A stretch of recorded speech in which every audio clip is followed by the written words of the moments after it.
Wait, here's what happened. She's 7 months pregnant. Her husband suddenly files for divorce, says he doesn't want to be tied down, and then gets furious because she moves back to her hometown. Yeah, seriously. He wanted her out of the house she paid for, but now he's telling everyone she's keeping his baby from him. And honestly, that's just the beginning of this wild story.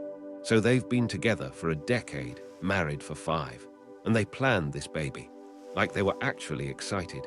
She moved to his hometown, San Diego, expensive as hell, and she thought everything was fine. But then, just a few weeks ago, he drops this bomb on her. He says he's filing for divorce. And his reason? He doesn't want to be tied down anymore. He's still young, needs to live his life. You know, the classic kind of thing someone says when they're about to make a terrible decision. Now here's the part that gets me. He claims there's nobody else, but she already knows he's been seeing someone. Right, sure, and then, get this, he wants her to move out, but hold on. This is her house too. She actually put down the down payment, so he ends up staying with his friend Lewis instead. But she's left thinking, okay, I can't afford this place on my own. I mean, sure, she makes really good money, but San Diego is no joke, and she's about to have a baby.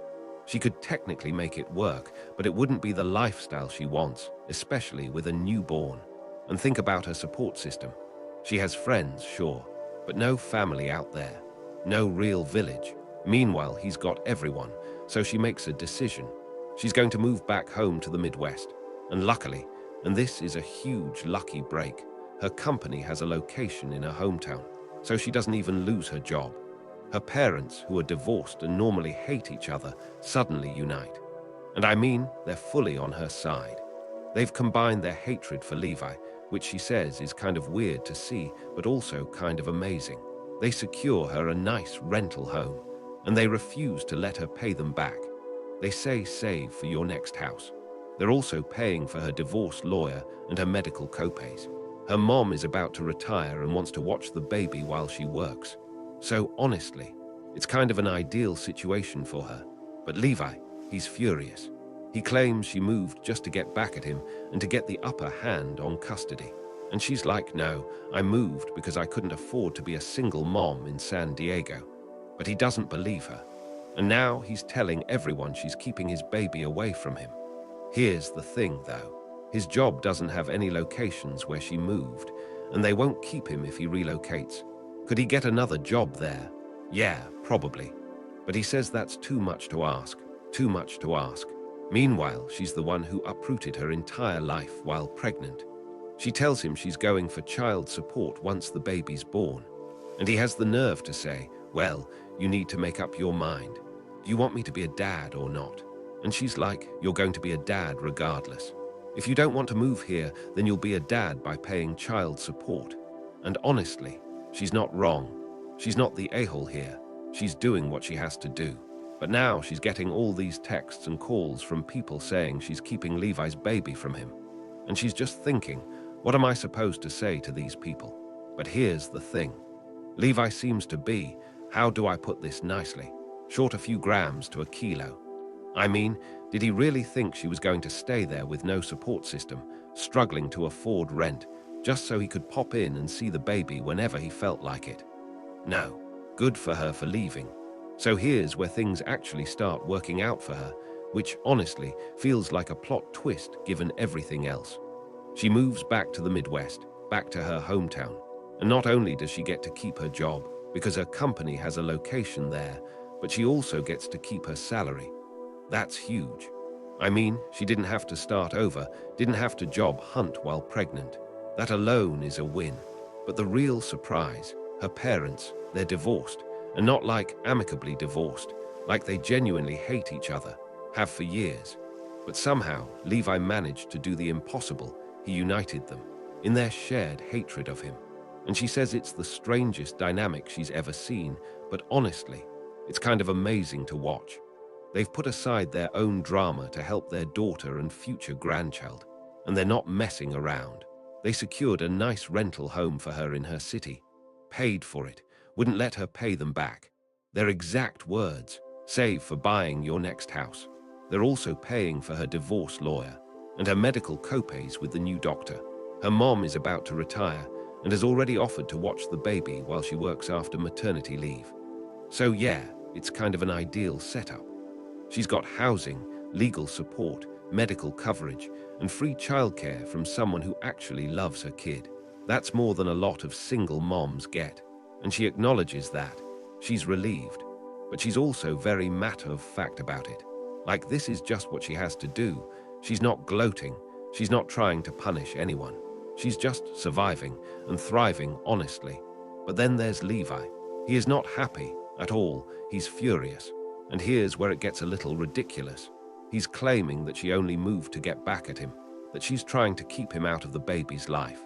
She explains very clearly that she couldn't afford to be a single mom in San Diego. But he doesn't believe her.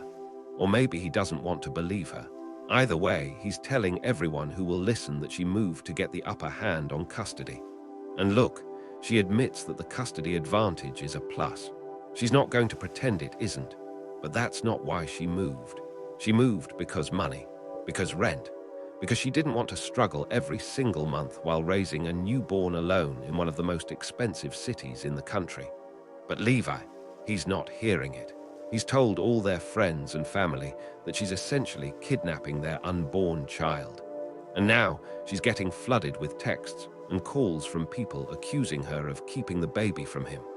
And here's the part that really gets me. His job doesn't have any locations in her hometown. If he moves, they won't keep him. Could he find another job there? Yeah, probably. But he says that's too much to ask of him, too much to ask. Meanwhile, she's the one who moved across the country while 7 months pregnant. But sure, finding a new job is where he draws the line. She tells him she'll be going for child support once the baby's born. And he has the audacity to say she needs to make up her mind. Like, does she want him to be a dad or not? And she's like, you're going to be a dad regardless. If you don't move here, then you'll be a dad by paying child support. That's not her being cruel. That's just reality. So now he's angry, and his family is angry. And she's just sitting there, pregnant, in a new rental, trying to figure out why everyone expects her to be the one to sacrifice everything. Okay, so let's talk about Levi's whole argument here, because honestly, it's kind of laughable. He's going around telling everyone that she moved back to the Midwest just to gain the upper hand on custody. Like she planned this whole thing specifically to punish him. And look, she's honest about it. She says, yeah, the custody advantage is definitely a plus. She's not gonna pretend it's not. But that's not why she moved. She moved because she couldn't afford to be a single mom in San Diego, period. She makes really good money, but San Diego is insane. Rent, groceries, childcare, it adds up fast. And she's about to do this alone. No family there. No real support system. Just her and a newborn in one of the most expensive cities in the country. She could technically make it work, but it would mean scraping by. And why should she have to do that? Why should she have to struggle just to make things convenient for him? He doesn't believe her, though. He keeps insisting it's revenge. And now he's got his friends and family calling and texting her, saying she's keeping his baby from him, which is wild because she's been very clear he can move to her hometown. He can find a job there. He can be involved. She's not stopping him. But here's the thing. His job doesn't have any locations where she lives now. And if he moves, they won't keep him. Could he get another job? Yeah, probably. But he says that's too much to ask of him, too much to ask. Meanwhile, she moved across the country while 7 months pregnant. But sure, updating your resume is where you draw the line. So she tells him she's going for child support once the baby's born. And his response? He says she needs to make up her mind. Does she want him to be a dad or not? And she's like, you're going to be a dad regardless. That's not a choice. If you don't want to move here and actually parent, then you'll be a dad by paying child support. It's really that simple. I mean, Levi seems to be, how do I put this politely, short a few grams to a kilo. Did he really think he could just file for divorce, tell her to move out of the house she paid for, and then she'd just stick around, raising his baby alone in a city where she has no family, while he goes off and lives his free life? Come on. And the community, they're not buying his story either. One comment says, you screwed up his plan. He wanted to be with his girlfriend and have you nearby doing all the work raising the baby so he could visit when he felt like it. Another person points out, he's the one who wanted to leave for a free lifestyle. Now he's got it. Someone else says, you moving somewhere because you need financial support isn't an AITA situation. Don't respond to those texts. Save them for court. And honestly, that last one is key, because she's getting flooded with messages from his family. And the advice is pretty clear. Don't block them, keep everything as evidence, but mute them so you don't have to deal with the stress, because she's pregnant. She doesn't need this. One commenter even says, OMG, an op who already took steps to protect herself. This is so refreshing. And yeah, that's the thing. She already has a lawyer. She already moved. She's not waiting around for permission. And that's probably why Levi is so angry. His plan fell apart, and now he's the one who looks bad. So here's where things get weird, and honestly, kind of heartbreaking. A few weeks after she moves back to the Midwest, Levi shows up at her new place, unannounced. And get this, he's talking to her new neighbor, the one she hasn't even met yet. So she's already caught off guard, already uncomfortable, and she just wants him to stop. So she lets him come inside to talk, but she's smart about it. She texts her parents what's going on. And then he starts talking. He says everything was a mistake. He didn't think things through. He says he's withdrawn the divorce petition. He's fine living in her hometown. He'll need time to find a job, but he can work remote, sell the house back west, figure it out.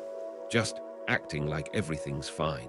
Like he didn't try to make her homeless at 7 months pregnant. She says it was very strange. Not like he was on drugs. She's seen him on drugs years ago, and this wasn't that. But something was off. By the time her dad gets there, she's really upset, not thinking clearly. Her dad's wife drives her to their house, and her dad stays with Levi for a bit, eventually gets him to leave. Except he doesn't actually leave town. He's been staying at her mom's place and won't go home. Her lawyer checks on the divorce petition. Turns out he sort of withdrew it, but the paperwork was either incomplete or incorrect. Just a mess. And his behavior keeps getting weirder. So she tells everyone she's not talking to him unless he gets evaluated, mental health evaluation. And somehow, she thinks her mom wore him down. He agrees. He's been at the hospital all day. Her mom's boyfriend, who's been through this with his own son, helps get him into a good facility. And now she's just exhausted, overwhelmed. She says she feels bad admitting this, but she doesn't want to be dealing with any of it right now. She had already divorced him in her head. She had already started imagining her life as a single mom. She had already moved on emotionally. And now this. Here's where it gets really heavy. She's not saying she's going to stay with him, even if this is a health thing. She says he's crossed so many boundaries, hurt her so badly in just 2 months. But then she brings up something that's clearly tearing her apart inside.